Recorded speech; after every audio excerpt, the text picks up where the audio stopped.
But anyway, so your podcast, man. Yeah, the podcast was great. My co-host is her name's Claire. She's up in Canada, so she's a Canadian adoptee, and then I'm a triplet. So my brothers and I were adopted from Korea. So she reached out to me and she said, "Hey, you know, I want to start a podcast about adoption, but I'm white and I feel like, you know, we need some, you know, diversity, or I need some diversity in a co-host." And I was like, "Yeah, that sounds awesome." So we launched it during the pandemic, which, you know, you guys were doing that. And it was great. We had some really interesting guests. And then when I started my new job down here in Texas, my employer required me to end all side hustles. But the odd thing was that I wasn't making any money off the podcast. It was just like a passion project. So I just told him, this isn't monetized. We're just making a podcast. And he says, nothing. You just have to end everything. So unfortunately, I had to let her know that I wasn't going to continue, but left that job. So she reached out to me yesterday, which was like random. And so we might pick up on that. But again, doing everything remote is so hard, you know, with internet connections and stuff like that. And I really wish we could get some guests in person like this, because this is way better. Yeah. But we'll see. It's way different. Yeah, my sister adopted 3 kids. Oh, wow. And so, once you're adopted, I imagine that's just, you know, you want to know more people that went through the same process. Yeah, and I think it doesn't matter, you know, where you're from, what you look like. I think all adoptees experience similar feelings of identity issues and that wonder, if you haven't done a birth parent search or anything like that. And then we dove deeper into Canadian adoption, how that's different from my situation, especially transracial adoptions, because my parents are white. So people look at me and they're like, "Oh, you know, you're Korean, like you cook Korean food." I'm like, "No, I grew up on Italian food. I don't know anything about being Korean." So, you know, there's a whole Korean adoptee community in of itself, because I think there was like 200,000 Korean babies that were given up between the 70s and 90s. Oh. So there's a whole reason behind all that, which is like a long story. But we just felt like we wanted to create a place for adoptees that could feel seen and heard, because a lot of us feel isolated. So, yeah, it was a cool project. I think that's effective. That's a you know, if I were adopted or even not adopted, I'd like to watch that and see how, you know, it's a different life that you go through when you don't know your parents. Did you go and look for your biological family? I did a search like 8 years ago.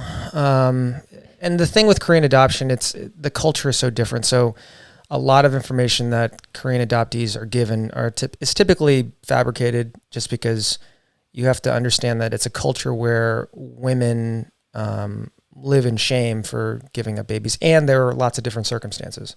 So either if you were unwed, you weren't going to get support from your community, so you were forced to do that. If you, unfortunately, rape is something that obviously happens everywhere, but if you're single and unwed, you're also assumed that you're a prostitute. So if that happens, then obviously you don't get support you can get fired, actually, from your job. Back in the 80s, that was obviously very strict. And then other situations where people are just too poor, you know, and even though you might have been in a child of like married parents, typically these people in the 80s, Korea was still a third world country. So it was everyone crammed in a little apartment. And if you have another child, it's just like there's no room, there's no food. You have to kind of get rid of the baby. So there's a lot of things like that. But Claire and I actually trademarked a hashtag, adopted AF. And the kind of reasoning behind that, we want people to own it, you know, is that I'm adopted as fucking, like,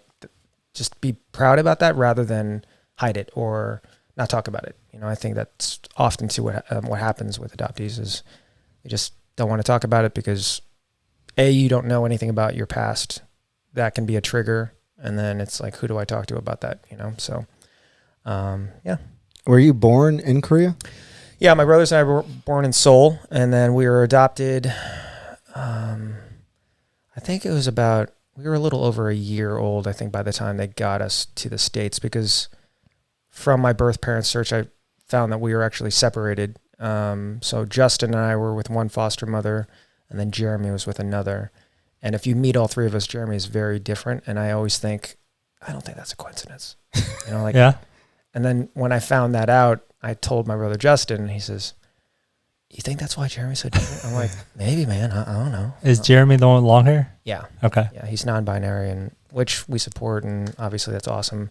But he is very different from Justin and I. But I mean, we're all different, you know. But I think Justin and I, if you look at us just face value, you know, a lot of tattoos, we both do CrossFit. Like, that's fine. Jeremy goes out of his way to be a little different, which he's always been like that. So Yeah. So you're thinking that's more of a nurture thing? maybe, you know. Again, the circumstance around us being separated is still kind of unknown. I was told by someone in Korea through they call it Korean Adopted Services, I think, KAS. And the person there just told me, "Oh, well, we couldn't find a foster mother that could take care of 3 babies at once because that's overwhelming. So we found 2 foster mothers in the same neighborhood." But the more I spoke to other people in that community of Korean adoptees, they just said that's bullshit because mothers were taking care of 10 babies. So you have to also remember it's also a money-making enterprise, adoption into the 80s and 90s. So a lot of babies were stolen, sold into the system. So my brother Jeremy is convinced that we were potentially stolen. I don't know, because there's a adoption agency in Korea called Brother's Home or something like that. And so he found an article, and it was talking about this man. His name is Dr. Kim Duck Wang, which is a hilarious name. But he ran this adoption agency, and they were notorious for selling children into the system. And Jeremy I had found our records, and I gave them to him. And I didn't look at everything. And he says, "Look at our guardian. It's Dr. Kim Duck Wang." And I was like, okay, pump the brakes. And he says, "No, bro, I think we were stolen." I'm like, okay, you don't know that for sure. Calm down. So I don't know. And the problem is I can't get any information from people over there. They said, "Oh, you have to fly over here and, you know, hire a private investigator maybe, or do something." But there's just not information they could give us via email. So the search kind of like stopped at that point. So do you feel like you missed out on some of your culture growing up in America? Like how boring is it here, you know? Well, I didn't grow up in America. So my brothers and I were adopted. We flew to JFK. Originally, my parents were living in New Jersey at the time. My dad worked for ExxonMobil for 30, 40 years. So we were in New Jersey for about a year, and then my dad took his first overseas assignment. So then from kindergarten to 10th grade, we lived overseas. So we moved to Italy when we were I don't really remember that. I just have baby videos from that. And then kindergarten to 5th grade, we lived in Singapore.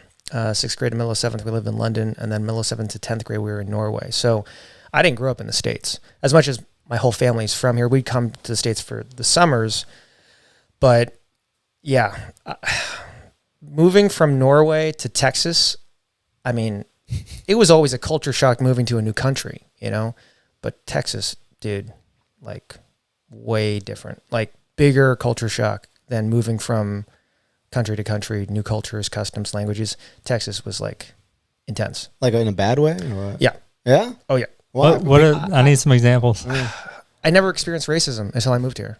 And I think I sometimes forget that I'm Asian because I'm just, my whole family's white. It's this weird thing where I view myself as a white person, but I know I'm not. And then I forget until someone says something to me that's overtly racist, which has happened more times than I can count living in the state. And I always forget. I'm like, oh yeah. No way. I'm coconut. What's common? Like common things that you say? For a long time, every time I'd come back to visit my parents because they were living in the Woodlands for a while, my dad and I would go to a liquor store, just pick up some stuff, and it's always 3 to 4 dudes in a truck. And they always shout something as they're driving away.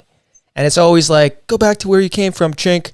And I just no way. Wow, like, okay. And then my friends, "Why don't you say something?" I said, "Well, I don't want to get my ass kicked by 4 dudes. You know, it's not worth it. And anything I'm going to say is not going to really change their mind. So let them say what they want to say, you know. Those liquor stores are hardcore, man. That's where it's at. That, and then, you know, random gas stations. I mean, stuff like that, you know. We talked about that. It's always like a truck. Someone yells it out, but we're always like, what was happening before in that truck? Yeah. So we're imagining these two people having this very sophisticated conversation. Like, what do you think about biometrics and where we're getting? And they're like, hold on, you fucker! You know, like it's just like an impulse. I would love to think that these people are scholars, but they're not. You know. And then during you know, the pandemic, I think the racism online got pretty intense on my social media platforms, and you know, I've experienced that from time to time, but I think, you know, during COVID, it was aggressive, and it almost got me to kind of close my platforms just because it was too much, you know, death threats and, you know, all the language, you know, bat eater, COVID, kung flu. One guy wrote, or several people wrote, hey, remember when we bombed your ancestors and they fucking fried? And I'm like, first off, wow. Secondly, I'm not Japanese, and thirdly, like, what is going on in your life? Like, that's fucking crazy. Yeah. And I'm like, that's rough. Like, wow, you know? And I remember my manager has a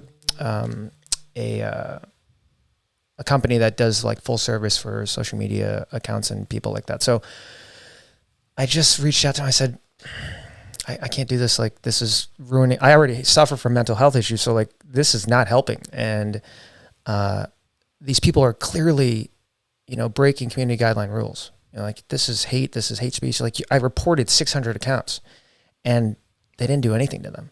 And so they reached out to TikTok. My manager's team reached out to TikTok, and it was terrible. They sent a response that basically said, we will never remove these accounts because they increase engagement. So it's like, wow. I said, okay, I hate this platform. And then at that time I had like 500,000 followers on TikTok, and my manager's like, wait, pump the brakes. You've worked really hard to build this following. Do you really just want to, I'm like, yeah, if I can't support a platform like this. And then he said it in a great way. He said, look, just picture this like you're in someone's house. There are rules. And if you don't want to follow those rules, then I get it. Delete your account, fine. But why give into those things? Because I was doing a lot of the response videos, like someone say something racist or something, and I would just like blast them, you know. But then he says, you do understand that's kind of their goal, is for you to respond and react, and then you expose their platform to all your you're falling for that trap. And he says, just focus on what you're good at, just positivity, you know, don't read the comments. And you know, it took a while, and I kind of thought about it. I'm like, you know, I think I could do that. So I just stopped reading comments and just started pumping out positivity. So when you moved to Texas, did you originally first come to Houston? Was it? We moved to Montgomery. See, there's your problem, right? I agreed. Yeah, it depends on where in Texas. Yeah, I agree. I think I'll never forget it. We were driving. I don't know where we were driving. But our first car, my brothers and I got, was a 1999 Toyota Camry. And to this day, I don't know why my brothers wanted that car, because I wanted a 4Runner, but it was kind of a vote, and they voted for a Camry, whatever. But it was a black Camry with tinted windows, and we were driving on 105 with one of our friends. Her name is Monica, but people called her Sparkle. Anyway, she's black. So we're just driving down the road, and then we get pulled over for no reason. Clear, not speeding, anything like that. And Monica's from Montgomery, so she just says, and my brothers and I didn't know any better, and so she just says, just stay calm and just do whatever he says. And we're like, why are you so nervous? And she says, you'll see. And I'm like, what does that mean? And so the cop, my brother Justin was driving, he literally draws his gun and tells my brother to get out of the car. And I'm like, and I knee-jerk reaction, I'm in the passenger seat, so I get out of the car, and I'm like, excuse me, like, why? And then Monica's like, what are you doing? Stop, don't move. And I'm like, okay. So then he put my brother on the hood of the car, hands on the hood, and I'm just like, what is going on? And then he says, is this your car? And we're like, yeah. I gave him license, registration, all that stuff. And then he proceeds to ask my brother to open the trunk. And then I'm like, what is he? Okay. And before he opens the trunk, I laughed out loud, and that didn't help. But he said, I'll never forget. It's so weird. He says, do you have a bazooka in your trunk? What? And I'm thinking, did he just say bazooka? Like, what? And obviously there's nothing in our trunk. And he was just, he just let us go. And I'm sitting in the car. We're not driving. We're just sitting there. And my brothers and I are shocked. Monica's not shocked. And she just says, this is where we live, and I'm just like, wow, this is really weird.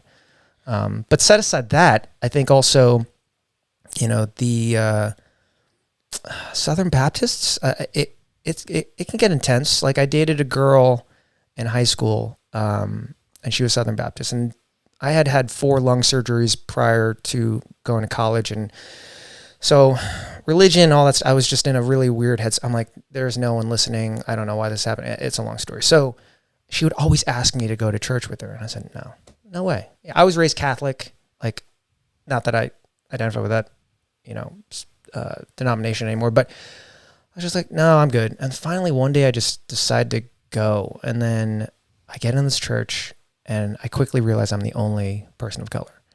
So automatically I feel uncomfortable. Everyone seemed pretty nice. I was like, okay, fine. So I sit down, and then the pastor comes up, and he just starts his sermon. And he says, Levi Strauss's stock has gone down 10 points. Praise the Lord. And everyone's just like hands up in the air. I'm like, what is going on? And then he says, why are we celebrating this today? And I said, I want to know. And he says, we're celebrating this because the owners of Levi Strauss are homosexuals. And I was like, what? And everyone's like, faggots, and I'm like, and again, prior to moving to Texas, I just thought racism and homophobia and all this stuff, I'm like, oh, we're progressing as a society, da-da-da-da. And then you move here, I'm like, no, this is taught, like, this is alive and well. And so then I thought, wow, this is very uncomfortable. So I was mortified. I'm like, okay, I can't date this girl anymore. And then she says, why don't you come to the youth group afterwards? And I'm like, what? And she says, oh, we all gather and we talk about what was said. And I'm like, I don't want to. Like, I'm good. And then she says, come on. I'm like, okay. So I go, and this youth pastor, she says, I think we need to talk about what was discussed today. I was like, hell yeah, we do, because I should. And he says, if you had 2 choices, befriend the homosexual. I'm like, why are you saying it like that? They're gay people. Just call them gay.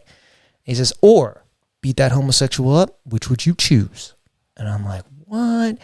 And I was the only one that voted not to beat up a gay person. And then she pulls me out of the room. She's like, you're embarrassing me. I'm like, embarrassing you?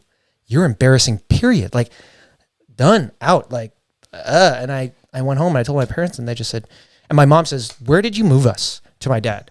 And I was like, this place is crazy, And again, maybe I just found a weird pocket of Texas. But I mean, we are in a pretty conservative state. So it was just, I just felt like the racism here is very in your face and aggressive, where like I lived in Utah for 3 years, and they're all very racist, but they're like Mormon racist, where like they're kind of nice about it. And you're like, oh, wow. And you don't realize they're being racist until like later. And you're like, oh, yeah. Here it's just really like angry and, like I said, aggressive. And so.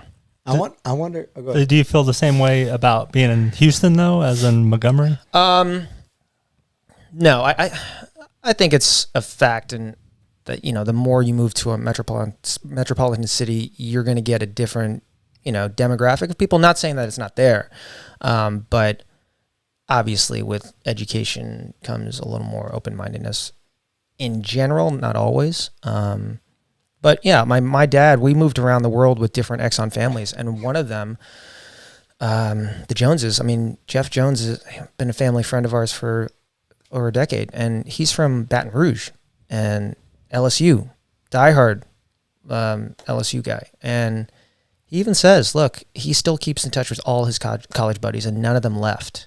And so they get an argument. And he says, look, if it wasn't for Exxon, if it wasn't for the fact that I moved all over the world, was forced to engage with people of different races, cultures, customs, religions, orientations, he says, that's the only reason why I see the world the way that I do, because of my job. But if I stayed, I'd be just like these guys. And they're all very conservative, very right-leaning, and very kind of racist. So, I don't know. But then again, I've met people that have traveled and are still, so it's like, it really, they travel to be racist? No, they travel. I can't wait to go to Mexico. It's like, who can I attack today? Yeah.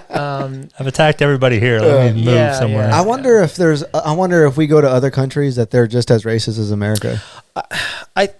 There's fucking Americans. Look, it's everywhere. Okay, don't get me wrong. I think even from my understanding, even within the Asian culture, there's racism between a hierarchy of it's like Japanese, Chinese, Korean, and then everyone else. So is that the Japanese hierarchy? at the top? I believe. I mean, Japanese is always number one. Why is that? I don't know the history. Better food? That. No, I don't know. More technologically advanced. Yeah, I mean, it's just my understanding is that they feel that they are just above other Asian cultures, and I don't know if that just. I don't know where that stems from, but I know that that's kind of like the top three, if you wanted to. I've heard of this ridiculous. though. I've heard of this hierarchy, but I thought it was Chinese above Japanese. I think it's Japanese, Chinese, Korean, and then everyone's just kind of like whatever. If you go to China, they're not going to say, "Oh, no." And I don't know. I've again, it's hard for me to identify with that because I don't know much about the Korean culture. Just a little bit.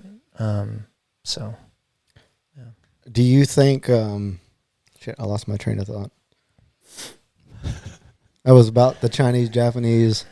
Yeah, I don't know why I've heard that, but there's a little hierarchy. I have some Vietnamese friends, and they're I remember. If you go to China or Japan, will they be able to tell that you are Korean? Yeah, I mean, yeah, you can not always, but typically yes. Really? I can kind of tell where someone might be from, but. Again, I still, I've had people ask me if I'm, Japanese. I mean, I've had someone ask me if I was Mexican. I was like, what? I was like, oh my gosh. But I think for the most part, you can kind of tell. And especially through like mannerisms and stuff like that, I think within Asia, you can get an idea. If you're brown to me, then you're Mexican. Like you're 100% Mexican. But Brazilian people and people from Puerto Rico, they hate. Don't call them Mexican. But it's like, all right, you're Hispanic. Like I'm not trying to be racist. You're just Mexican. I lived in Miami for 17 years, and my old business partner, because I owned a CrossFit gym down there for 10 years, and anytime we needed painting done in the gym, he's like, I'm gonna go to Home Depot and pick up a bunch of Mexicans. I'm like, dude, like, how do you know they're Mexican? He's like, I don't know. I said, why don't you ask them? So I remember he picked up some guys and we, gave them McDonald's or whatever for lunch or whatever. And I said, did you ask them? He's like, yeah, man, they're Guatemalan. I was like, okay. So every time after that, he's like, hey, man, I'm going to go to Home Depot, pick up a bunch of Guatemalans. I'm like, how do you know those people are Guatemalan? He's like, bro, doesn't matter. I'm like, whatever. I didn't think that was a real thing. Like I've seen it on TV where people. Yeah, it's a real thing, dude. Yeah. Miami for sure. Like they just hang out in the parking lot. So you paid them in McDonald's? No, we paid them money, but we gave them lunch. That would be terrible. I was like, damn. No. But yeah, he would do those. He would pick up help from Home Depot, and then he would buy stuff from Home, like drills and whatever. And then they have this amazing return policy. You just return it. It doesn't matter what conditions it's in. So we never paid. He would just buy it, return it, get the money back. He's like, awesome. So he was savvy in many different ways. It's like Amazon before Amazon. Yeah. Or Walmart. You just borrow stuff from Walmart and bring it back. We would break some drills trying to drill in the concrete, and I'm like, you can't return that. He's like, yeah, you can. I said, what? He said, and he used to be on the national team for USA Taekwondo. So part of their deal as a Olympic athlete is that you have kind of a part-time job with Home Depot because they're a huge sponsor for the Olympics. So he knows all the ins and outs of Home Depot. He says, dude, that you can return anything. Break it, you can run it over. Like they ask no questions, just return it. I was like, man, that's awesome. So you probably save lots of money. Is there like a hierarchy for people who are the brunt of more racism in America? I'm asking because maybe I'm dumb and I haven't recognized it, but I don't think I've ever been the brunt of a racist joke. Really? I don't think so. And I grew up in Dripping Springs, which is... What's your nationality, your heritage? Mexican. Okay. Coconut. I'm brown on the outside, white in the middle. You know what I mean? Well, Twinkie. I think that's what I'm calling it. Yeah. Twinkie. Yeah. You get called Twinkie? Yeah. Yeah. I don't know if there's a hierarchy with that. I mean, I don't know. I've never, like I said, I may be ignorant to it, but I don't think I've ever. I mean, are we saying like who's the most racist and then who's the kind of like that? And if there's if you could take a racist person and you put different people in front of them of different ethnicities, who would they be more racist to? Got it. You know what I mean? In this country, it's always, I think it's going to be, black people, Hispanic, really, and then Asian would be last. Because remember, Asians are given the stereotype that we're smart, we're hard workers, we're non-combative. Hey, Mexicans are hard worker. Don't piss me off, bro. No, but Asians are very Guatemalans. Yeah. But Asians are stereotyped as being very submissive. We're not gonna speak out. We're not gonna step out of line. And I think that's why we probably would be last. And they think, well, all Asians are really good at math and they're really smart, so they're adding to our society when they think everyone else is just stealing jobs or whatever it may be, So I think in those three, probably Asian would be last. It's got to be exhausting always talking about race, right? Yeah, I think anyone of color, I mean, it's just old. It's like, it's 2022. Let's get past this because I it's not relative, but like, when you change your diet or whatever, that becomes like the topic. You can't talk about anything else. You can't talk about religion, politics, and diet. Those three things are really like polarizing. Mm-hmm. So unfortunately, I just don't think we live in a time now, unfortunately, where we can have a discussion. It's either you agree with me or you're wrong, fake news, or I can find some people on the internet that agree with me.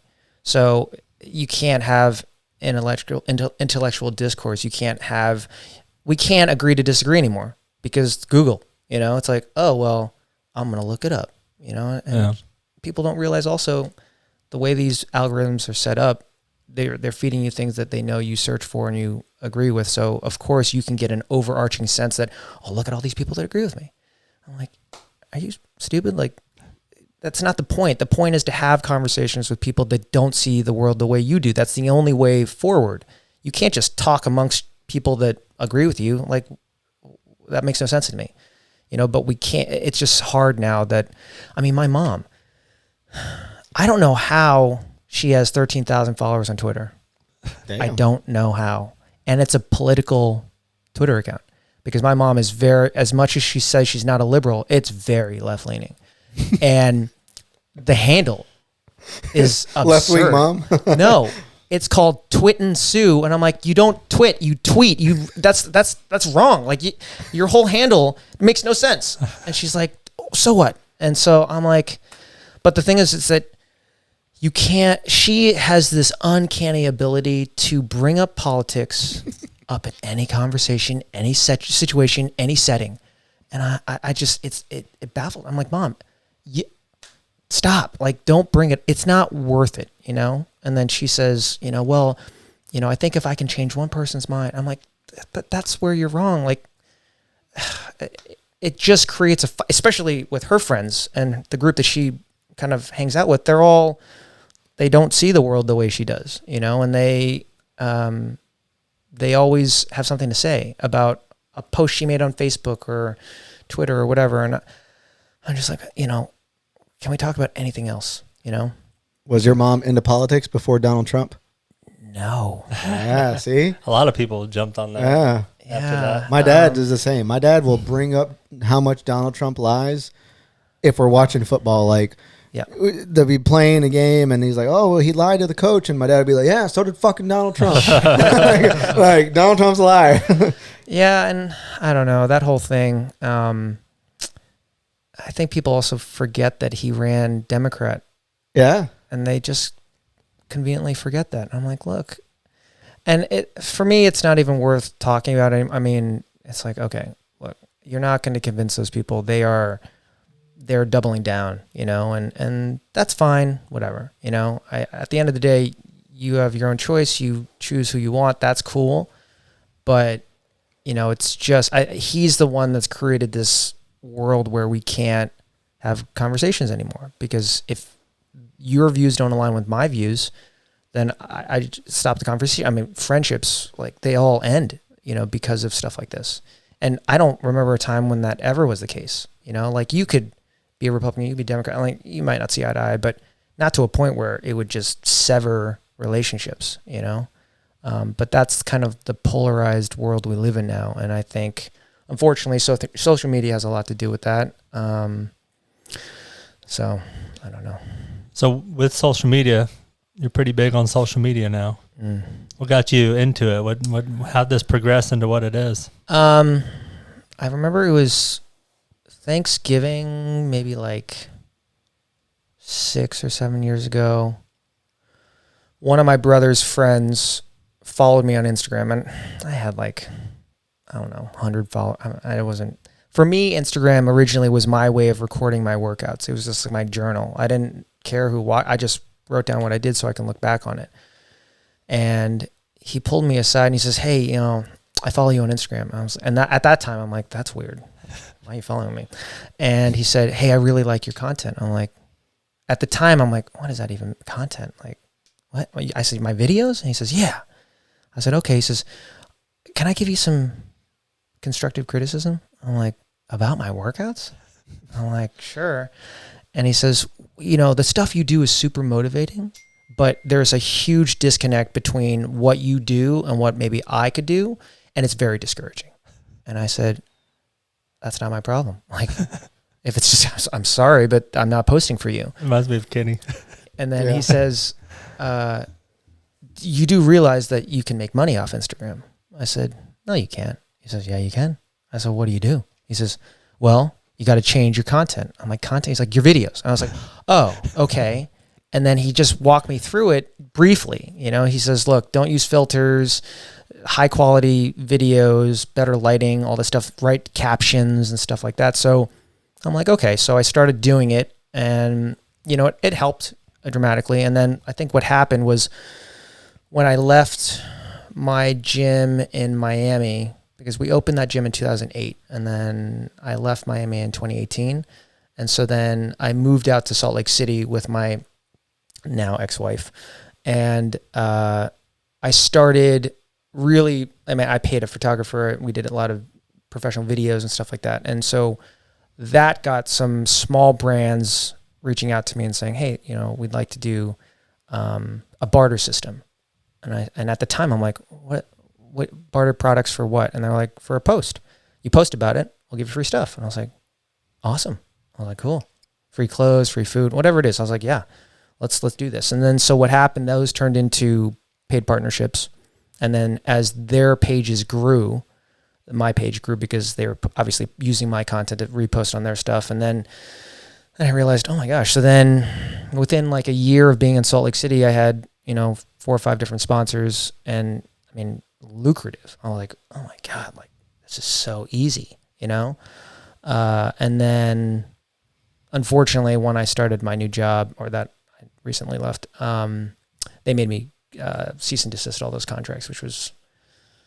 What job was this? Yeah. I used to work for a company called, they were one of my sponsors, called Ancestral Supplements. They're owned by Liver King. I don't know if you've seen him on Instagram. Oh, I've never heard of him. I'm joking. Oh, yeah. He loves him. I love him. But not if he's like crazy. No, he's not crazy. Hitler, he's not, like, no, making you... He's not crazy. He's intense, but I think the persona you see on Instagram is a persona, you know. I will tell you this, that he's one of the smartest businessmen I've ever met. But I think at the end of the day, my long-term goals just didn't align with the position they had me in.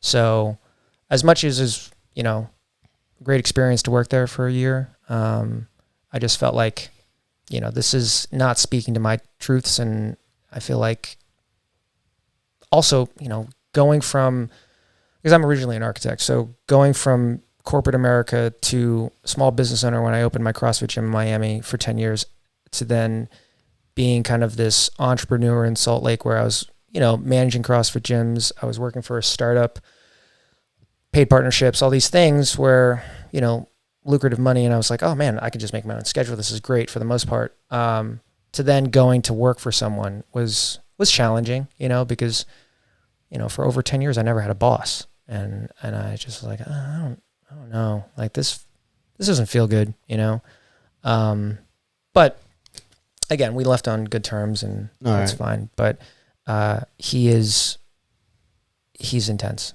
So it was just conflict of interest why he wanted you to. Yeah. I mean, he just believed that, the company was what he considered in startup mode. He says, so it's like all hands on deck. And he had explained it to me like this. He said, this is going to be a lot of work. You're going to be working all the time.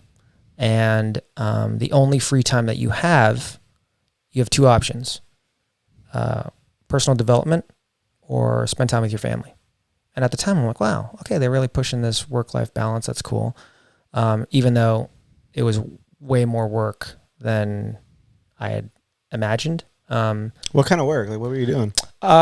Originally I was a product expert for them. So I was responding to emails, and they get hundreds and hundreds of emails a week or daily actually. And so it's just a matter of, and that's how they've grown, is that they give this kind of, first class kind of Ritz-Carlton experience when you message them, because a lot of these people have tried everything under the sun. They've been on every medication. They've tried everything. Their physicians have, encouraged or suggested.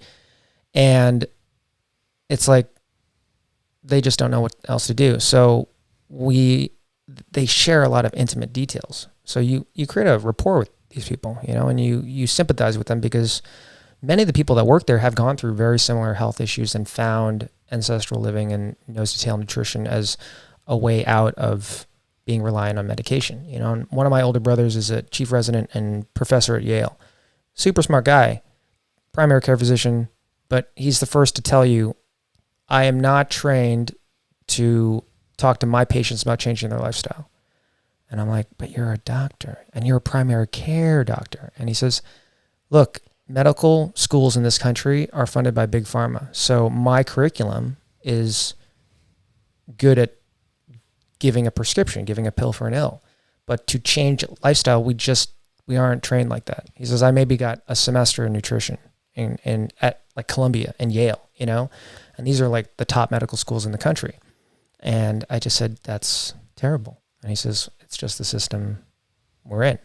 So he does like what I do because he considers it preventive medicine. It's like, I want to get my clients to a point where they don't have to go see my brother, So, going back to what I was doing for them, basically just answering emails. And then that transitioned to me kind of running social media for them, which I did for a short period of time. And then, I was just like, all right, I think I need to get out. So how was that conversation? Was it kind of awkward to have? Yeah. I think they knew. I mean, you kind of get a sense, it's like we would have meetings Monday, Wednesday, and Fridays, and we always kind of share wins at the beginning of the meeting. So it's this idea of creating momentum, creating a positive mindset, and just connecting and bonding with your coworkers. So you share 1 to 2 wins. They could be struggles, but my wins just progressively just got to like one day I'd be like, I have no wins. Okay. And then it was like, really, yeah. And people are like, oh no, like, and so people come, hey, everything okay? You weren't in it no more. Yeah, and so I think once I realized that, I said, oh, that's kind of disrupting company culture. So, for a little while, I was just over the top. I'm like, guys, life is awesome. I went outside yesterday and I got a lot of sun, and I just feel amazing. No, you didn't. Even though inside I'm like, grounded. I'm dead inside. So again, at the end of the day, I think, and all the stuff that company promotes, that Liver King promotes, I believe in. You know, I believe in, you know, getting outside, getting sun, bonding, doing grounding, cold exposure, movement, eating nose to tail. All those things are things that I was doing before I even started working for the company. But I just felt like, again, it was more of a professional decision to say, like, all right, I think my passion is helping people the way I used to, where I do remote coaching and online coaching, where I'm helping people lose weight. And again, from architecture, I don't think any architect will admit this, but they're all narcissists. I think it's this idea of, how do I build a building, design a building that will last the test of time, and I leave my footprint on the world, and then everyone will remember me forever. And I realized that sucked, because even when you graduate from architectural school, you get out in the real world and you realize, I remember all of us were just thinking, oh, we're gonna be rock star designers. You know, we're studying all these famous architects, and we blindly ignored the fact that most of these famous architects didn't make a hit building until they were 60, and most of them died poor and alone and in debt. But we're like, that's not gonna be us. We're gonna be amazing. And you get out there and you realize you don't design. You're just a CAD monkey, just doing details. I mean, I remember the first lunch we had, most of us stayed in Miami. So we all got jobs at firms in Miami. And I remember I sent an email out to everyone. I said, let's meet for lunch. And so we meet someplace, I think it was like in Coconut Grove. And I just remember the energy was so high. We're like, man, we're architects. Like, look at my business card, you know? And 2 months after that, we did another lunch, and the energy was very different. No one's saying anything, and everyone's kind of got their heads down. You know, body language is just like, and then one of my friends just says, "This fucking sucks." And I was like, right? What are you working on? Bathroom details, reflective ceiling plans, outlet plans. This sucks. Are you designing? No. And I was just like, oh man, this sucks.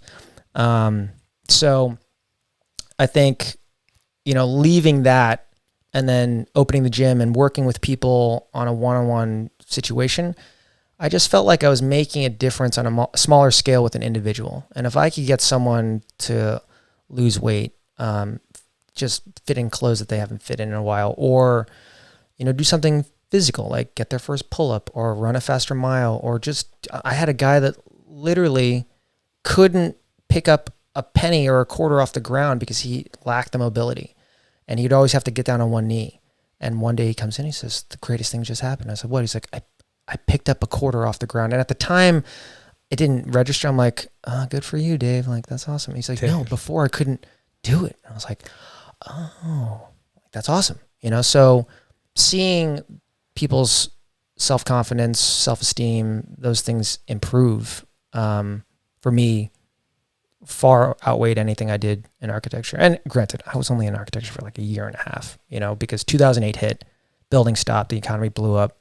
And then I was like, what am I going to do? You know, so I was going to move to New York to our headquarter office. And I was doing CrossFit since 2005. So it's been a few years I'd already been doing it. And one of my older brother's friends found me on Facebook, and he lives in Virginia. He's an attorney and he does CrossFit. He was doing CrossFit around that time. And he says, hey, I see you do CrossFit. You should open an affiliate. And I'm like, what's an affiliate? And then he's like, there are none in Miami right now. You could be the first. I'm like, okay. I leave architecture? Like, that's a 5-year degree. Lots of student loans. Do I do that? And I just thought about it, and I'm just like, if I move to New York, I'll be the last one in, first one out, because if things are getting really bad in Miami, it's everywhere.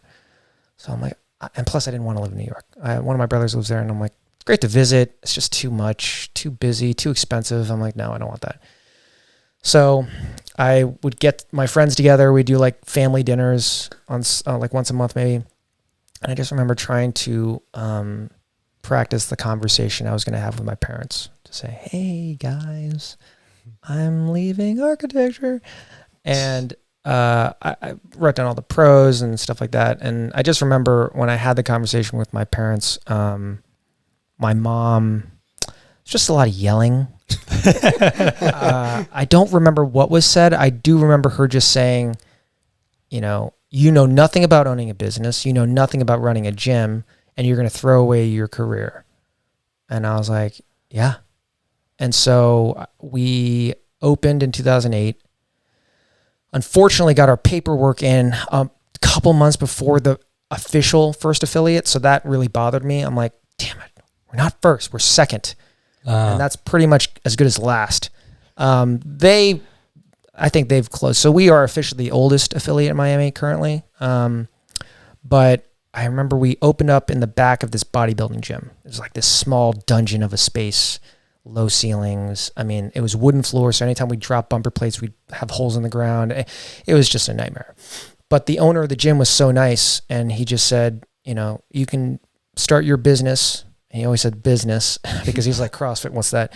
For free. You don't have to pay any rent until you guys start making some money. And then, maybe just throw me something. I mean, super nice. And I remember my two business partners who like Tony was on national team for Taekwondo. And then my other business partner, Alicia, she was also on national team. So they knew each other from the Olympic Training Center and from being on national team for so long. And I went to Alicia originally, and she had a job offer, and they only give one of these out, to be a strength and conditioning coach at the Olympic Training Center in Colorado Springs. And she's a female, which is not easy to get. And she had gone through internships and stuff like that, and she got the job. There's only one position. And to this day, I don't know how we convinced her not to take it. And I remember we sat her, and first I told her about it. She says, no, I got this, my dream job.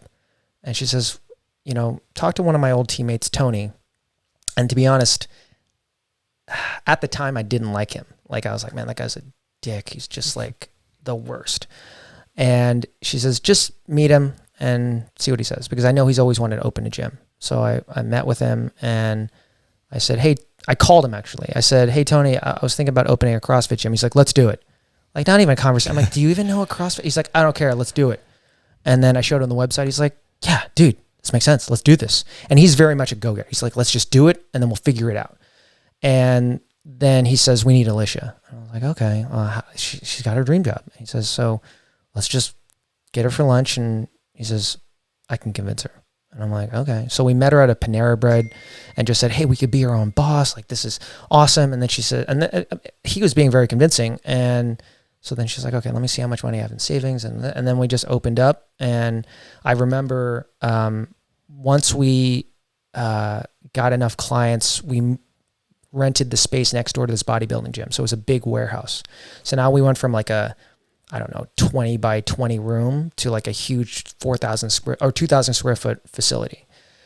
And I remember my dad, I would call him and I'd say every month, I'm like, Dad, we got 20 new clients. And he's like, okay, are they paying you? I'm like, yeah, they're paying me. Next month, Dad, we're up to 60 clients. He says, and they're paying you. I'm like, oh my God, yes, they're paying me. And then finally, I'm like, Dad, we're at 150 active members. And he says, so these people were paying you so you could torture them. I said, oh, I'm like, yeah, I guess that's what's happening. And so when he came down to Miami, when we had moved into our new space, and he saw like what we had built from nothing, we had coaches, we had staffed out our classes. It was just a small business that was running, and the classes were packed. And so that's when my dad finally, I got validation, and he would call me. He's like, how many clients do you have? And I'm like, yes, validation. So that was fun, and I think the reason I left Ancestral, just because I want to get back to that, I really love working with people, because I think too often people are always, there's too much information out there, and they don't know what to do. They don't know where to start. They've tried other things, maybe not done them correctly. And then they're just like, I'm just going to be fat and out of shape, and that's just my life.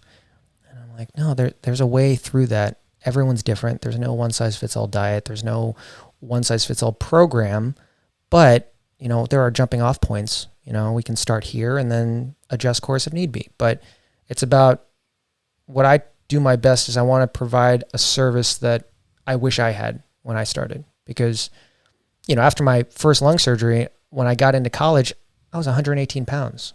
I was like my bicep was the same width as my wrist. I was just emaciated, and I was like, I look terrible, you know? And then went through the ebbs and flows of trial and error. And it took a long time, but I wish I had someone helping me saying, look, going down this road probably isn't the best option. But then, you know, I didn't know that. So you go down the road and you're like, wow, this is a huge waste of time. And then you have to backtrack, where I had another lung surgery that set me back. And then it was just constantly rebuilding and starting over. So I think because of my health issues, because of my mental health issues, I think also I'm able to, you know, identify with a lot of my clients, because let's be honest, during COVID, I think a lot of people experienced depression for the first time and they didn't know what was happening. And I'm like, I've been dealing with this all my life. Like, I could totally walk you through this, you know, or at least empathize, you know? So yeah.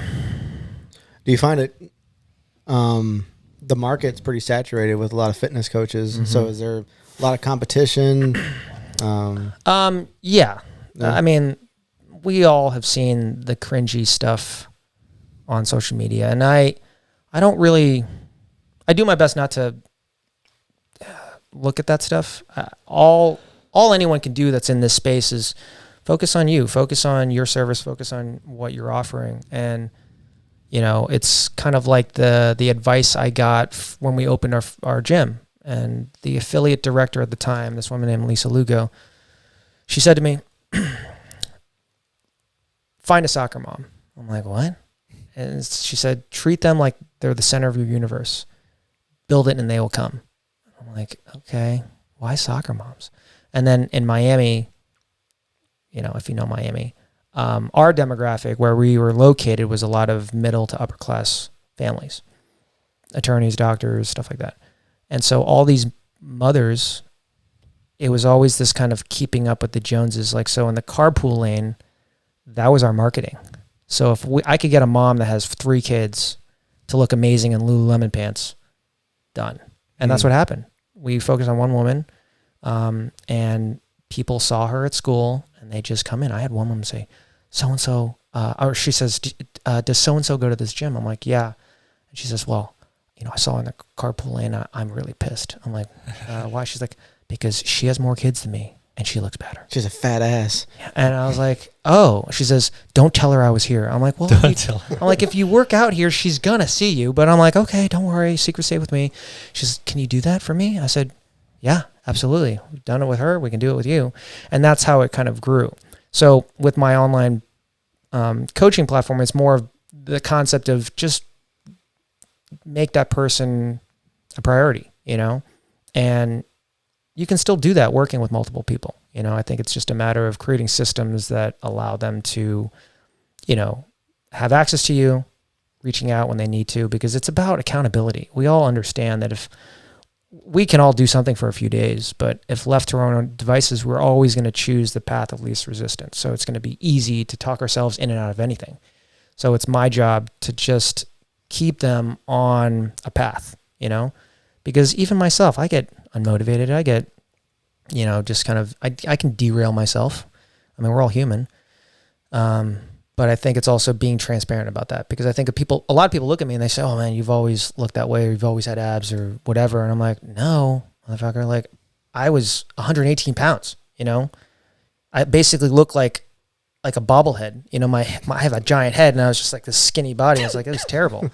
But you know, and also people also say, well, you were born with abs. I'm like, look at my brothers. We're identical triplets. They don't have abs. So it's like, it's not genetic. It's work. It's lifestyle. It's consistency. So yeah. And you, are you doing all online now? All online right now. Yeah, so I launched my online platform July 5th. So it was pretty recent. Yeah, it's all just remote stuff. So it's nutritional coaching, meal plans, workout programming. There's going to be weekly check-ins. Everything's done through my app. So it's kind of a one-stop shop, and we do check-ins through the chat portion of the app, so you can send text, audio, video messages. And yeah, that's just what I've been doing now. Is it more of a challenge to do it virtually than it is in person? It is, because it's hard to have that like this, doing a podcast through Zoom. It's cool, but it's not the same. If I could work with people in person, I would, but the issue with that is that you can't scale. And for me, I want to scale my business so I can work with as many people as possible without sacrificing that type of attention and care. So there's a company I partnered with called Linus Health. They're out of Denmark, and they've created a system and a platform for coaches like myself to scale the business. So it's just systems. It's having the right tools in play for me to be an effective coach, and again, to work with more people. So you have videos on your app and you're showing how to perform, because CrossFit's pretty nuanced, right? I mean, one exercise can be done 1,000 different ways almost. Yes. So even though I'm trained in CrossFit, methodologies are still there in terms of how I train the fitness portion. But it's not CrossFit. It's not, I don't want people going hard in the paint, and CrossFit's about intensity, but obviously increased intensity, sacrifice form, technique, injuries can occur. So for me, it's more about the client can control their intensity. We're still doing methodologies in the sense of, creating more power through movements, multi-joint movements, compound movements, rather than muscle isolation. So every movement that I program is going to be accompanied with a video going over biomechanics, points of performance, technique, and then going over scaling options. So like if we do a push-up, a lot of people can't just do a push-up on their hands and their feet. So I give them 3 different options. Literally, you can do a push-up against a wall and scale it, but still get that motor recruitment pattern. So, but also I never program. The only difference between my program compared to what I would do in person is that there's not a lot of strength building. We can still do strength building through tempo training and eccentric loading, but most people are coming to me to lose weight, get a sweat, heavy breathing, elevated heart rate, and that's about it, because you can still build strength by doing body weight movements. And I always say, look at gymnasts. They have the most amazing physiques in the world, and they don't lift weights. So, and more importantly, doing things remotely, I'm not going to program a percentage deadlift. Unless I see you in person, I'm not going to trust that you understand what that form looks like. So everything that I train on my program is really higher volume, lighter weight, high reps, because at lighter weight, maintain form, higher reps, you're still getting the stimulus. You can still essentially move the same load just by doing more reps. Like we can calculate how much your deadlift weighs, how many reps you do it. 150 reps times 95 pounds, we can show how much weight you're moving. And we can still do that rather than doing heavy loads at low reps, So, and that's kind of how I train myself now. I used to, be somewhat competitive in CrossFit. I mean, that's loosely used, but, getting to regionals and stuff like that. But I was doing CrossFit back when no one was really that strong. So it was really bodyweight ninjas like me, like if you could do a lot of pull-ups, you can run fast, you can move medium load well, you're going to perform decently. And now everyone's just freakishly strong. So, I got away from, because doing that for so long, when you're training like that, you just end up hating training because you're constantly working on things you're not good at. And it's just like, oh, this sucks. And so now the way that I personally train myself is just more kind of SEAL fit type of thing where it's still CrossFit, but it's just higher volume, lighter weights. So I'd rather deadlift 135 for 200 reps over the course of a workout than max out on a heavy deadlift where, if I jack myself up, that, an injured athlete helps no one. So I've found over the years that doing the lighter weight, higher volume has maintained my aesthetics, which is really most important to me at this point. I'm going to be 40, and so I don't care about going anywhere or qualifying. I just want to look a certain way. And I tell this to people all the time. I'm like, I'm going to have abs until I die. And I know that sounds stupid and silly, but they make me happy, and I don't do it for anyone else. I do it for me, so whatever I can do to maintain that, that's what I'm going to do. And I think people resonate with that because with CrossFit, it's like 3, 2, 1, go. And it's stressful. I think I have, like most CrossFitters who've been doing this for a long time, have a little bit of PTSD, with the clock. And so I just don't time my workouts anymore. You know, if you follow me on social media, it's always 10 rounds for fun. And for the longest time, people were like, that doesn't look like fun. That's what you consider fun. Why are you doing that? Or even the hardcore CrossFitters are like, that's not improving your fitness. And I'm like, I'm not trying to improve my fitness. I just want to stay active, stay interested, and maintain what I have, you know, and that's it. You know, so I think people are resonating with that reach out to me, because a lot of my clients are 35 and up, you know. They're not, you know, as you get older, you know, like things change, goals change, you know, you just want to stay in the game, but not have to like crush yourself. Because when I was training for competition, it's like, you know, 2-3 training sessions a day. I mean, and now for competitive CrossFitters, it's a full-time job. Like first you have to be genetically gifted. You have to, you know, put in the work. You have to be consistent, nutrition, training, all that stuff. And for some people, I mean, this is going to be unpopular for me to say, but CrossFit is a competitive sport. You can make money doing it. So to sit here and say that PEDs are not part of that sport, you're just being naive. Uh-oh. Yeah. So those women in CrossFit that have the Ninja Turtle abs, you know, the shell abs that when they're just breathing and it looks like a Ninja Turtle shell. Yeah. They're on steroids, right? They have to be. I mean, distended bellies for both sexes is typically an indicator. I know someone who has that. Joe Rogan? No. Who? Yeah, but no. Who? We were talking about earlier. Who? Tell me. The King. Liver King is not. He's got a Ninja Turtle body. Dude, he's come on multiple podcasts saying that he's not on steroids, and I believe him. Do you believe him? Look at his face. I don't believe him. But he has that thing you're talking about. Yeah. I want to believe him so bad, but I don't believe The him. permanent abs that don't. I guess he doesn't breathe. Well, he's had implants. That I would believe. No, he's definitely not had implants. But why doesn't he just come out and say that he's on steroids? Why? That would just fine. I would like him just as much. I mean, you like him. I like him. Nothing would change. I like him. Yeah, I would respect him a little bit more. Not that he's I don't clamoring for my. All respect. I can say is I don't have proof, and so I really can't completely comment on that. But I don't know. Sometimes I don't know. You just never know why people do things, you know. But the women in CrossFit definitely women, men too. You know, I think. You can tell it a lot more in the females, I think. Like the Doris daughter, what's her name? Oh, Doris Thor's daughter. Thor's daughter? Yeah. She's jacked, bro. I mean, yeah, she's got the thing is some of these athletes, first off, they're like they're performance-wise, they're amazing, you know. Annie Thor's daughter, I would I don't want to think that, because I do love her as like an athlete, as a person, of just seeing her develop. But again, you know, I don't know. I mean, it's easy to look at it and say like, okay, that's not natural. But again, people look at me sometimes and they say, oh, look, you have overdeveloped abs, so you're taking steroids. Yeah, people tell me that too. Yeah. That's bad how quick he laughed. Yeah. That's bad. That's bad. No.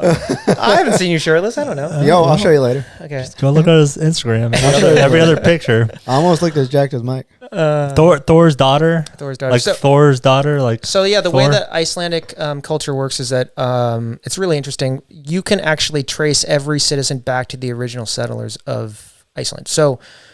All the women are named after their fathers. So every woman's last name is different because they're named after. Thor's daughter her father was Thor. There's Sigmund's daughter, her father's name is Sigmund. Odin's daughter. So it's kind of interesting. There's a couple of them in CrossFit that are pretty big, right? Yeah, Katrin David's daughter, Annie Thor's daughter, Sigmund's daughter, and good names too. Odin's daughter. Dude, yeah, Odin. Could you imagine? Oh, You gosh. better be big if your name's Odin. Jack, I mean, dude. they're Thor? they're related to Vikings. So like, Yeah. they look like Vikings. I mean, they're just, you know, imposing statured human beings. I mean, regardless of sex. I mean, they lift way more than me, you know. And I think most of them outweigh me too. I'm only 165 pounds. So like, I know that Sarah Sigmund's daughter is at least 165, 170. But yeah, so do they test? Yeah, they do for CrossFit. Yeah, they've can beat that shit. Yeah, but that's the thing. You can beat drug tests, and if you fail one, then I'm sorry. At this point in the game, you're stupid. But unless they're doing drug tests like the Olympic committee does them, like my business Tony, he would be working like his shift at Home Depot or whatever, and someone from OTC would come and they would just randomly pull him aside, walk him to the bathroom, and physically watch him urinate in a cup. Like physically watch it. I'm like, oh, like he's like, yeah, it's just the way they do it. But that's not how CrossFit does it. It's like, oh, you know when you're gonna have your drug test. Obviously, there's so many different ways to beat those things. But again, I also say, like, even if I were taking the stuff that they're taking, I couldn't do what they're doing. Yeah. They're still tremendous. I like that with all what was the bike rider? Yeah, Lance Armstrong. Nobody could win that many Tour de France's. No, just normal people. Like even if they were taking steroids. Even. But the best way that I can describe this is that just picture everyone getting so fit that they've developed their engines to like Ferrari engines, right? Actually, I should say Lamborghini because I think they're above Ferrari. But better watch it. Yeah, there's a hierarchy. Do you know the story of Lamborghini and Ferrari? Oh, anyway, so I'll tell you in a sec. So everyone has like a Lamborghini engine, but to be a little better, you need a little supercharger. You need that little step stool that gets you a little above the next person, and that's essentially what's happened. I think when you start throwing $500,000 or more as a winning purse for the CrossFit Games, not to mention all the sponsorships you're going to get after that. I mean, yeah, people are going to do whatever they need to do to win, and that I can respect, but. To sit here and say that CrossFit is a drug-free, PED-free sport, it's like, no. They've made examples of people, I think, on purpose. They're not popular folks? Yeah. I look, I don't want to say that... Again, I have heroes in that sport. Like, I look up to a lot of those top athletes. But sometimes it's almost like that idea is like you don't want to meet your heroes or you don't want to know. Because then it just kind of ruins the facade. Yeah. But I would say there's more people, in my opinion, there's probably more people taking something than not. But I also think that there are a lot of people that are taking stuff that aren't even qualifying, So it's going back to that level of, even without them, these people are still tremendous athletes, Do you think we should be able to do whatever we want? Like at a certain level of sport? Even like the NFL or basketball or like CrossFit, do you think we should just be able to do whatever we want though? So we can see how competitive we could. There's two sides of it. Yeah. Some people are like, let's keep it clean. Some people are like, how far can we go? Yeah, and I think that's where CrossFit is trying to go. Like, how far can we push human performance? Because the 2008 CrossFit Games only had 5 workouts. They were hard back then. One of them was 5 rounds. 5 deadlifts at 275 and 10 burpees. Back then, high reps at 275, no one was doing. They're like, we're going to hurt someone. And now the games are week-long events. You have a marathon row, then you have to do a triathlon, and then you have to do a heavy lift, and then you have, it's insane what people can now do compared to just from 2008. So to answer your question, I think when there's a prize in terms of monetary prize, you need to make it even. Whether that means, all right, you all do whatever you want. Let's see who wins. I'm okay with that. But if it's also like, all right, we have to keep this clean and make sure that, but then you're always going to have some of them that get through and don't get caught, and then all that stuff. So honestly, yeah, I think we should just say, have at it. Because at the end of the day, you and we're just spectators. So it's like, let's watch this shit show unfold. I want to see some Mortal Kombat bullshit. They put like $1 million there, and people put like biomechanics on it. Like let's see how far. Like who's gonna win this shit? Do you remember the old '80s show American Gladiator? I want to see events like that. I want to see the joust. I want to see 2 people on a pedestal knocking the shit out of each other. Giant jousts. that would be fun. Those guys were huge too. Those guys were on steroids. For Oh sure. yeah, all those people. And remember those names like Laser and Blaze. And I was like, so good. Yeah. But I would love to see some of that stuff because that would be spectator friendly. Because then you could really root like, oh my gosh, my favorite CrossFitter is about to joust with so and so. Like, yeah, They need better names, like not their real names. They need like Laser, Fake you know. I think make some kind of like a character. who knows? Maybe that's the future. You know, there's always been the talk of CrossFit eventually being an Olympic sport, but I don't think that's going to happen. Skateboarding's in now. Dude, 3-on-3 basketball is in. Is it? Really? We need to join. You can win a gold medal for 3-on-3 basketball. I love that. I love 3-on-3 basketball. I love it. Not for a gold medal. I'm like, are these the people that just couldn't make 5-on-5? Like, what about 4-on-4? Hey, 3-on-3 is totally different than 5-on-5. it is, but I'm like, Sometimes it takes more skill. I'd much rather. I have more respect for curling than 3-on-3 basketball. That's almost equivalent to saying, like, you know, volleyball, you have your regular, but then they have 2-on-2, which is like impressive. That's impressive. That's impressive. I don't know. When I saw 3-on-3, I'm like, all right, so anything can be a sport now. You know, Isn't volleyball only popular because women are wearing those bikinis? I don't think so. No, I mean it's that's a big. Who watches volleyball besides men? But you could say the same thing about gymnastics. You know, I'd say the same thing. no, but that gymnastics is like I appreciate the art, but do yeah, they yeah. really need to wear those tights that are going up their ass? Aerodynamic, man. yeah. I don't know. Well, you want them in like the big blow up suits, Yeah. Where they can't flip. I'd respect them a lot. or like a more. sumo wrestler suit. You know, Yeah. that'd be I think they're objectifying women. Well, the volleyball players, when there a strike where they were trying to make their suits even like skimpier. Yeah. And so they revolted and put like these, like, I don't know, longer shorts on. Oh, I think Was that volleyball I don't remember. or You're softball? You're ringing a bell. Just I can't. It wasn't long ago. It was like No, less than no. a year, I feel like. It was. I don't think it was volleyball. They It was all another got sport. track. They all It got was fined track. though because they didn't wear the official suit. I thought. That was track. Yeah, some celebrities. Even track. Yeah, chimed in on that. like they're wearing like some stuff, like some lingerie almost to compete in these sports. You know, Yeah, I mean, I get what you're they're saying. trying to get people to watch. Is what they're trying to do. Look, sex sells. Oh, Let's- absolutely. Let's be honest. That's why the podcast is working. Yeah, you were supposed to not have your shirt on, so thanks a lot. I don't have to have my shirt on. Can you take it off? Sure. I can. Let's take it off. Let's see what you got. You need to take yours off too, though. Make them feel comfortable. I'll take it off when I stand up. so it all kind of stretches out. I got you. I got you. Hey, he gets completely naked. He rips it. He doesn't even take it off. Is that where you got your lung surgery? No, this is actually funny story. Now I feel comfortable. Not funny. What the hell, but, man? no, I'm I gonna go. had like a, I think it was like a mole or something, and my dermatologist was actually one of my clients, and we were in the gym, and he's looking at me. He says, "Hey, I think we need to remove that." And I'm like, "Okay, cool."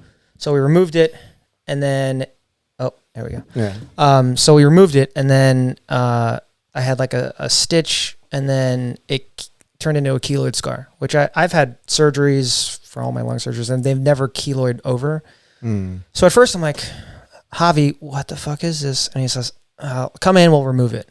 I'm like, you just removed the other. Okay. So I went in, they removed it again, and then it just got bigger. And I said, what is happening? He says, well, here's what's happening. You have a scar right on the middle of your chest. Based on the vectors of your chest, every time you do a push-up, a handstand push-up, or a press, you're stretching that scar. And then that's what happens. So I said, what do I do? He says, you just can't do push-ups. I'm like, what? No more overhead pressing for a little bit. I'm like, I think I'm just going to live with the scar. And so this is the current size of it. So like, it actually is probably the one thing I'm most self-conscious about. Really? I'm sorry. No. It's okay. It's okay. But what I hate is that it's like, someone says, well, it's right on the center of your chest, so it's like even. It looks good. Yeah, I can't. I didn't even see it. I thought it was part of your tattoos. Well, I actually want my tattoo artist to like go over it. But You should put a butthole right there. yeah, there you go. You gotta watch this guy. So hold on, talk to me about this. All right, if I want to get, He's trying really hard to get abs right now. but I'm 172 right now, Okay. and we're about the same height. Yeah. I think I need to get to 165. Are you not following your diet though? No, I am. Let's be honest here. 100%. Because I thought you were being real strict. I am real strict. Well, I would say this. I wouldn't focus so much on the number on the scale, because remember, if you're lifting weights, you're doing conditioning, and you're eating clean, you could be dropping body fat percentage and upping lean muscle mass. So I tell a lot of people, look, don't live by the scale. Go by, photos, how your clothes are fitting, stuff like that. But ultimately, to have any muscle definition, it's a factor of body fat percentage. So you just need to be, again, based on thermodynamics, we could get into stress and sleep and hydration and all those things. But ultimately, if you're not expending more calories than you're taking in, calories in, calories out type of thing, you're not going to be able to lose body fat. Do you eat pizza? Once in a while, yeah. Yeah. Yeah. So do you go off a diet? Like you're mostly animal based. Yes. So if I go off, honestly, right now it might be like a either gluten-free or a cauliflower pizza, something like that. If I'm in New York or I'm someplace where I'm going to have like a pizza, I believe in look, cauliflower pizza is okay. It's not that great. It still gives me that fix, but when in Rome, I don't like demonizing food. The only thing I will demonize is sugar, for lots of different reasons. But ultimately, once in a while, yeah, I'll go off plan. But the thing is that I do it, let's just say I have a full-on gluten pizza, full of flour and all that stuff. It hurts me for 5 to 6 days. So it deters me from wanting to do it again. But that only works if you're eating clean for a while, because like anything else, if someone drinks Coke every day, it's not going to taste sweet to them. You tell them to cut it out for 30 days and reintroduce it, they're not going to be able to finish the can. So we become, accustomed to what we're consuming. But at the end of the day, it's just diet related. I always tell people abs are made in the kitchen, not the gym. How many times a day do you go off your diet? Or a week do you go off your diet? Well, I just started recently seeing someone. So I have a girlfriend. And so, no, it's not because of her. I think... It's because of her. No. That's why I got fat. No. I think, look, I'm an adult. I can make my own choices. I think what's happening now is that, we've only been seeing each other for 6-7 weeks. It's still new. And when I'm with her, I feel like I'm on vacation. So I'm like, yeah, it's okay. I'm just going to have this and that. And things that I typically, not terrible, they're not terrible stuff. I might have more potatoes than I typically might have. Or she makes these, the Kodiak protein cakes, the gluten-free ones, which are fine. I just don't typically eat that stuff.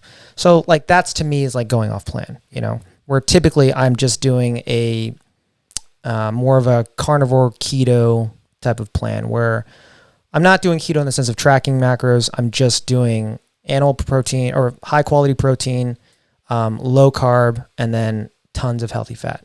So that's pretty much how I work off of. And I'm typically, I do OMAD, so I'm only doing 1 meal a day typically. OMAD? 1 meal a day. What did you say first though? OMAD? OMAD? Yeah. It's an acronym. Is that an acronym? Yeah. Is that the acronym for it? Okay. Yeah, 1 meal a day. I can't think that quick. Yeah, no, it's okay. So for me, that just works best for me. So I am doing intermittent fasting by nature because I'm only eating roughly once a day. Yeah. Sometimes I'll eat twice a day, but for me, I just function better off of being in a fasted state. And a lot of people's like, then how do you, they say, well, then you're cannibalizing your muscle. And I'm like, I look the same. I haven't really gotten skinny by doing 1 meal a day. And then I always use a famous example. I'm like, Terry Crews, he does 1 meal a day. But he's on roids too, though. Probably. But do you take supplements? The only supplements I take are PEDs. right in the butt. Is just tallow and living collagen. Those are the only two. Tallow's a supplement? Yeah, it's just fat. Yeah. I cook in fat. So Ancestral Supplements, actually I take their living collagen and their tallow. So I still take their supplements. But those are the only two I take currently.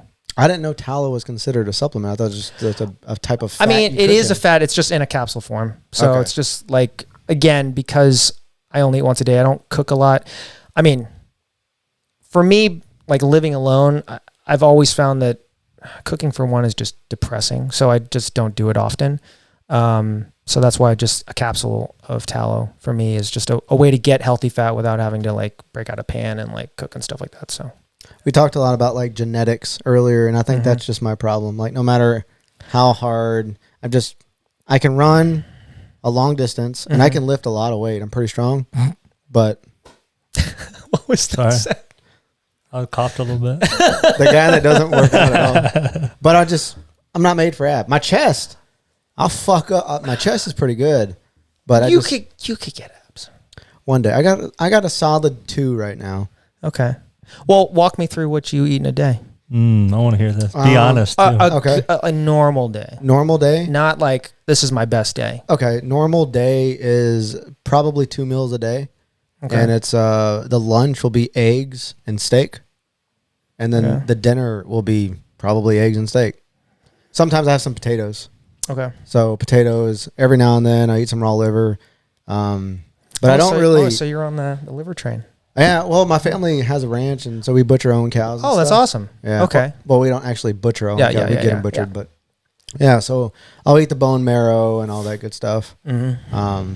But once a week we have like a cheat day, and I go pretty ham on the cheat day. Is it a day or a meal?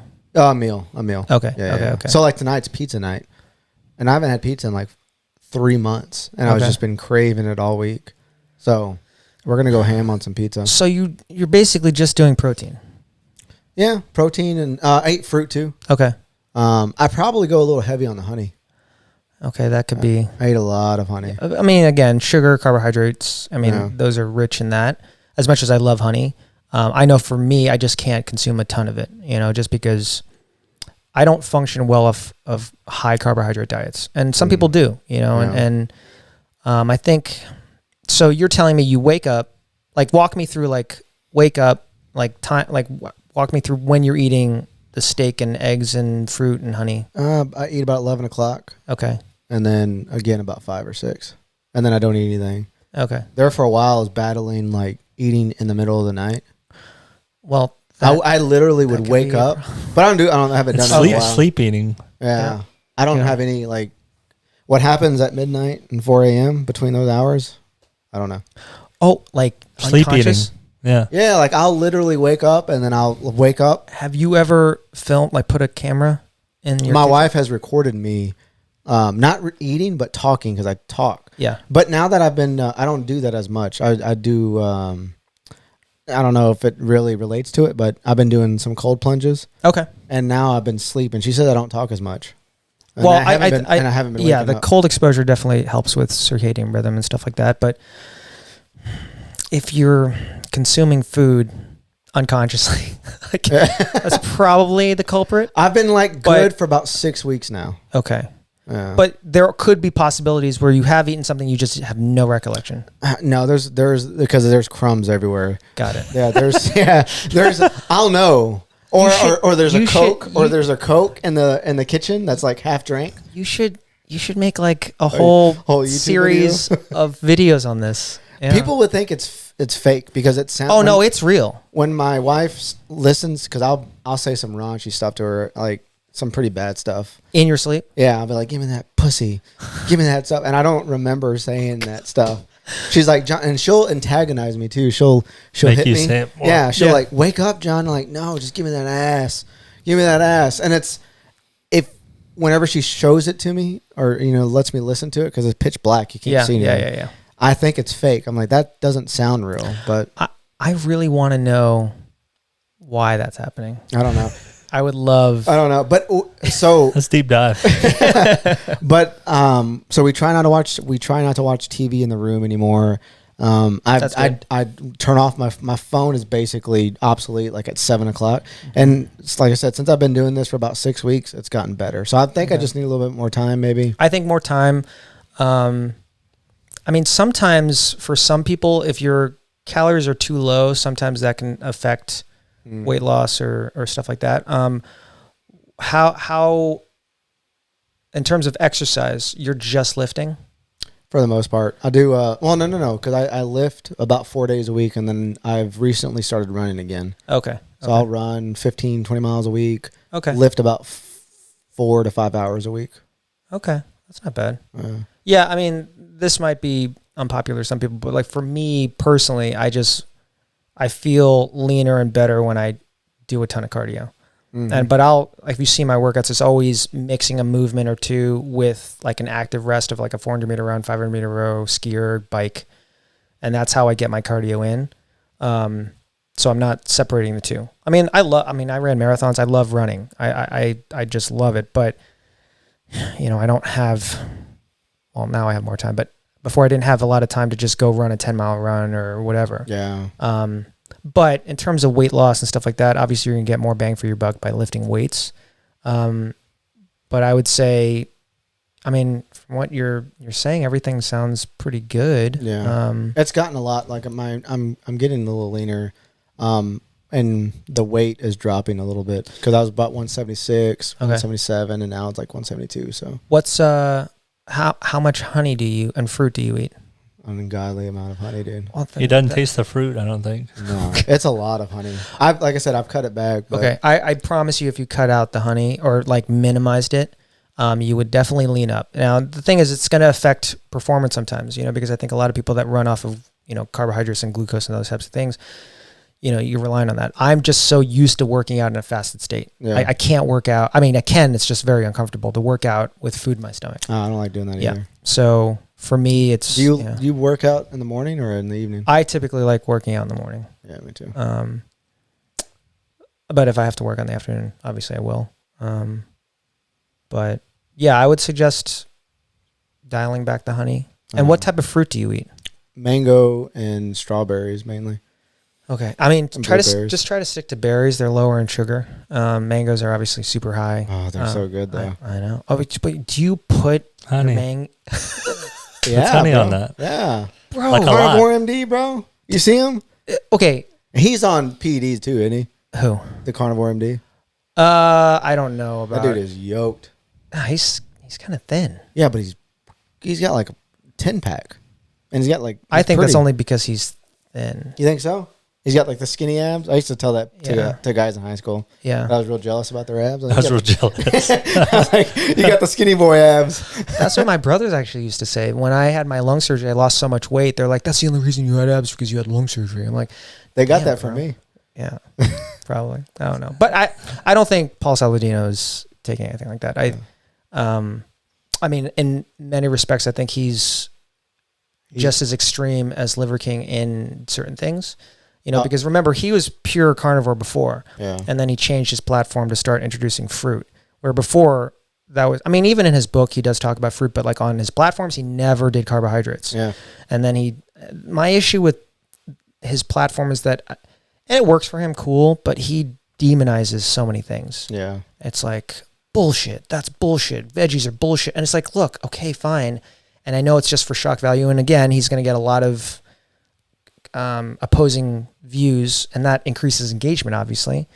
But I just don't think it's good to be demonizing anything. Minus sugar, refined sugar, processed sugar, processed foods, like that stuff. I'm all for educating people, and I'm never going to say you can't have a pizza, you can't have a cupcake.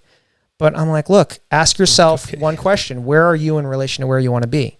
If you're nowhere, and that's an honest question you have to ask yourself, because some people tell themselves, "Oh, I'm happy." I'm like, but are you? Because if you're not, that's okay, but you need to be honest with yourself in regards to having that conversation. And then that just determines how stringent you need to be. Yeah. Because my goal is to get people to where they want to be and then discuss, what does maintenance look like?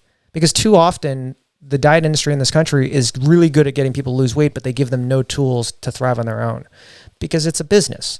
They know you're going to go off their program. You're going to gain all the weight back because they haven't given you any tools to sustain that weight loss. And they're like, oh, you're going to come back and give me more money. I tell all my clients when they start with me, my goal is to get you to a point where you can fire me. I said, look, you don't want to work with me forever. I don't want to work with you forever. I said, that would be... That's the best one. Right? Yeah, I said, that would be a hellish experience for both parties. Let's be honest. So I want to get you to where you want to be, discuss maintenance, treat meals, alcohol, if that's part of your lifestyle, like all those things. And how do you maintain that, And that's the goal, So... Yeah. Do you drink? What do you drink? What can you drink to keep abs? I need to know. This is my time now. I love that you actually, you fuck around a little bit, but you still got some abs. Yeah. So for me, and this just works best for me. I'd rather drink a treat meal than eat something poor. You know, like if it was a different, like if I could do a craft cocktail or a pizza, I'd probably choose the cocktail. Really? Yeah. Old-fashioned guy or what? Yeah. I mean, on a regular, I love tequila, mezcal, vodka, gin. I mean, obviously, those are cleaner alcohols compared to whiskey and bourbon. That's what I started doing. I was gonna be like, vodka, gin, mushrooms, cocaine. I fucked around with some shrooms recently, and that was quite the experience. But so for like, most of my clients are like, I still need to have a drink. I have 3 kids. I have a stressful job. I'm like, look, I get that. I tell a lot of people just in the beginning, Tito's Club Soda Lime. It's light, it's refreshing, it gets the job done, and you're not getting a bunch of like syrups and mixers and all those other things in it. Lately, I've been on this ranch water kick, which is funny. One of my friends I went to middle school with in London, him and his wife and his family live in the Heights. And I went out for his birthday like a couple months ago, and he was just ordering ranch waters. And at the time, I'd seen it on a menu. I just didn't know what it was. And I said, well, you really like that ranch water? He's like, yeah. He's like, what are you getting? I said, I'm getting vodka soda. He's like, that's a bitch drink, bro. Like, this is more manly. I'm like, what? It's like the same thing. The same thing. But I will say, depending on where you get it, they put stuff. I mean, it's agave. It's like things I typically wouldn't be drinking a lot of. But man, they're so good. It's fucking good. I order tequila, soda, and lime. Yeah. And they say always, the waitress is like, you mean ranch water? I said, if that's what's in it, then bring me a ranch water. The ranch water it has some other stuff in it. Yeah, Tastes sugary. Yeah, sugary and the lime. And sometimes that lime juice isn't just lime juice. It's like agave. artificial lime. Yeah. Packed with seed oils and vegetable oils and linoleic acid and all that shit. Well, yeah, no, I don't do seed oils. But I do like alcohol. I do. Good. And for me, I've been able to, like I said, I feel like having alcohol on 1 or 2 times a week, maybe on the weekends pretty much, that doesn't derail my aesthetics more so than food would. Like all the gluten-free stuff I've been eating over the past week, it's affected my aesthetics for me. Like, this is not where I typically am, and that's okay. And I try to tell people that, look, like, you can't, like, there's going to be the ebbs and flows of life, and you need to, it's just a matter of not dwelling on things, But I take ownership over the fact that, I ate stuff that's off plan, so I can't really be mad because I made those choices, But for me, give me like 4 or 5 days just to get back on what I normally do, and I can kind of get back to where I want. I will say, though, living in Utah, I was the leanest I've ever been. I think it was a mixture of the altitude and the cold, because you're always cold. And I'm like, and I remember thinking, I'm like, wow, I have veins in my abs. Like, this is amazing. And I just thought, I'm killing it. And then I moved to Texas. I'm like, oh, my veins went away. And I'm like, it's always so hot here. I feel like I'm just retaining water. So, cold exposure is really good for vascularity and stuff like that. And obviously inflammation and all that stuff. I feel great doing it. Oh, yeah. I just don't like changing the water every so often. Yeah. Do you actually have like a cold plunge? I have a freezer. Oh, a freezer, and you put Yeah. I need to get a filter and a UV. Have you seen the cold plunge? Like the actual, like it's the called, bath? Yeah, it's called the cold plunge. Yeah. That thing looks amazing. It's amazing, but it's like $7,000 probably. How much is it? I think it's like 6 or something like that. Why is it so expensive? Why is it? Because they know that everybody wants one now. That's the whole reason they made it. Yeah, I mean, the design is great. It looks like a bathtub. There's lights and like the filtration system obviously makes it to a point where you don't have to change that water. If you're just using it yourself, you don't need to change it for like, I think it read like 4 to 5 weeks or something like that, because it filters the water. So I'm like, if I was sharing that with a person, I'm like, disgusting. Like I'd be changing that shit every day. Do you do it after or before your workouts? I mean, there's science, obviously, after a strength workout, you don't want to be doing cold because it's going to kind of stunt. This guy's good. Yeah. But if your goals are not to really build strength, which I'm not trying to get strong anymore, I mean, I'll do them after. Really? Yeah. I need all the help I can get, so I moved it to before. I'm curious to see if you were to try my protocol with just lightweight high reps. First off, you're going to be so sore, which I love soreness. Yeah, I like waking up. I love when I wake up in the morning after leg day, the next day, and if I can go take a shit and it's gonna hurt. Oh yeah, to sit down. It's the best. It's the best feeling in the world. It's the best. And one of my clients says, "I don't get this." He's walking in. He says, "This is supposed to be functional fitness." I'm like, "It is." He says, "If I can't function, then what's the fucking point?" And I'm like, "Fair point, bro. Fair point. I didn't think about that." That's pretty funny. If I can't function. So like I just did a workout a couple days ago. So do you have a ski erg or access to that or a rower or anything? No. I'm tight. I don't spend in a whole lot of money either. Okay. So where do you? My gym, my garage. Okay. Do you have any cardio equipment in there? My feet. He has a couple rocks he found from up north that he just lifts. Okay. Do you have a dip bar? Yes. Okay. So try this. Do 10 rounds, 400-meter run, 30 bar dips. 10 rounds of that. Try that. 30. That's a lot. I like those eyes. Yeah. That's a lot. So the challenge is see if you can do them unbroken, which is not going to happen. But just get the volume done. I want to see how you feel. That's just one, and that's a workout. Yeah, I did that on Monday. Okay. Yeah. But I did with a ski erg. So I did 500-meter ski erg, 30 unbroken dips for 10 rounds. Is that what that thing's called? Where you just... Is that an ab thing, or what does that work out? I mean, you can try to make it like that, but it's just a cardio piece of equipment. I mean, it's using a lot of lats. I mean, I guess you could say it's Could abs. you do the same thing with bands? Could you do that with bands? Not this. I mean, you could get the same movement, but it's not the same. Yeah. Okay. Think of like a rowing machine. I mean, you could do rows, but it's not the same as a row. Okay.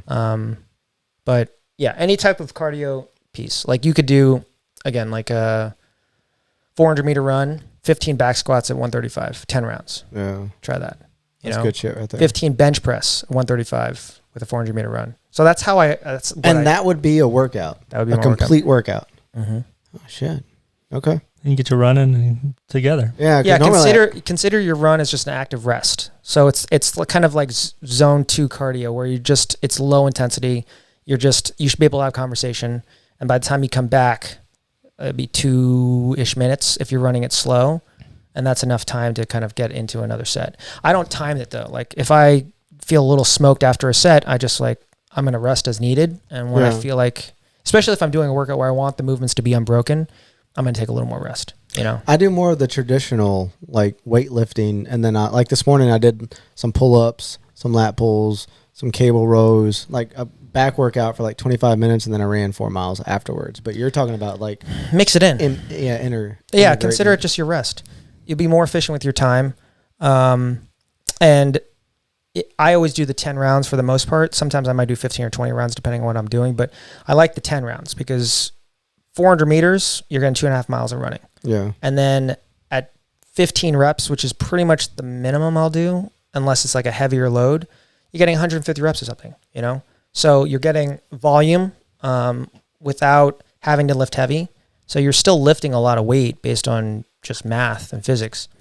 But I'm telling you, it's like the soreness is so awesome. I'm going to try it. I'm going to integrate a couple days a week. Just 10 rounds for fun, man.